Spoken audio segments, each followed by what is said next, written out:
Perspektif Entrepreneurship. Saya, Niken Paramitasari, akan menjelaskan gambaran bagaimana entrepreneurship terlihat di era saat ini. Sebelumnya, saya akan mengajak kalian untuk melihat apa yang melatar belakangi perspektif entrepreneurship di era yang kita kenal dengan zaman milenial. Yang pertama adalah pengangguran.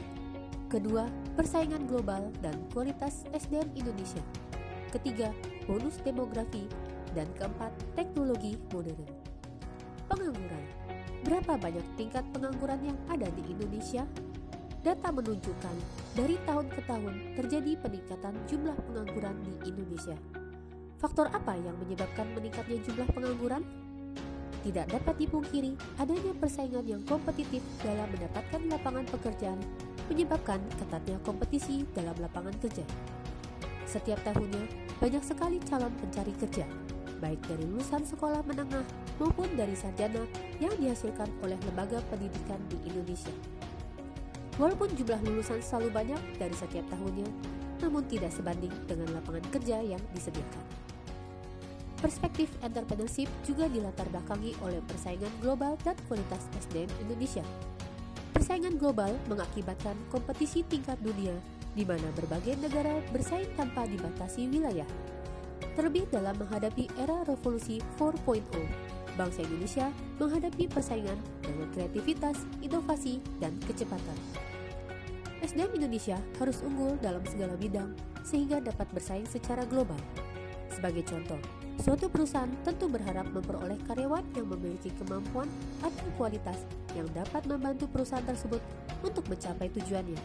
Proses seleksi pun dilakukan sejauh mana kualitas yang dimiliki SDM Indonesia. Yang keempat adalah bonus demografi. Indonesia telah memasuki era bonus demografi, yaitu pada tahun 2020 hingga 2035. Pada masa tersebut, jumlah penduduk usia produktif 15 hingga 64 tahun lebih besar dibanding penduduk usia tidak produktif, yaitu yang berusia di bawah 15 tahun dan di atas 65 tahun. Keuntungan paling utama dari bonus demografi adalah ketersediaan tenaga kerja usia produktif sebagai modal utama dalam pembangunan. Yang harus dipersiapkan sebagai syarat produktivitas tenaga kerja adalah aspek kesehatan, pendidikan, kualitas SDM, dan tentunya kuantitas lapangan kerja harus tersedia untuk penduduk produktif. Teknologi modern. Saat ini perkembangan teknologi sangat pesat. Produk-produk canggih diciptakan. Beberapa contoh produk ini pernah menjadi tren di eranya. Namun, masihkah produk atau bisnis tersebut bertahan? Beberapa bisnis membuat pengembangan produk yang disesuaikan dengan kebutuhan pasar yang ada, sehingga mampu bertahan dengan aspek kualitas yang dimilikinya. Nokia membanting setir dari Windows Phone ke Android, sehingga bisa berada di jajaran merek smartphone dunia. Peran Pak Pos tergantikan dengan layanan era digital. Namun, PT Pos Indonesia bertahan dengan mengembangkan berbagai lini bisnis seperti retail, properti, asuransi, jasa pengelolaan dan sewa perkantoran, hingga ruang meeting. Bahkan, mobil box PT Pos Indonesia digunakan untuk mendistribusikan soal ujian nasional ke seluruh kabupaten kota.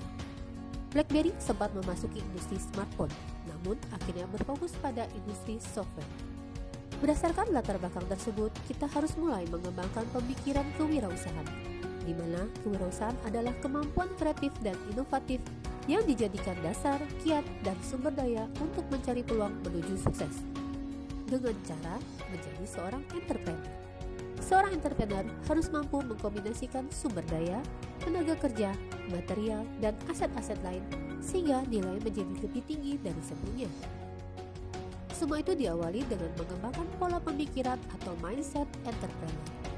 Pada akhirnya, kewirausahaan lebih dari sekedar disiplin ilmu akademik, melainkan sebuah pola pemikiran atau mindset yang menyediakan kerangka untuk berpikir dan bertindak yang akan membawa kepada kesuksesan. Menghadapi tantangan dunia saat ini, yang dibutuhkan mahasiswa adalah pola pikir atau mindset. Apa yang harus kalian lakukan? Berikut contoh-contoh pengembangan perspektif kewirausahaan di era milenial dalam bentuk sebuah usaha yang diciptakan oleh anak bangsa. Bagaimana dengan kalian? Siap menjadi seorang entrepreneur? Saya akan mengajak kalian yang berasal dari berbagai disiplin ilmu dan peminatan untuk mengembangkan pengalaman atau experience melalui pemahaman akan permasalahan yang ada di sekitar kita.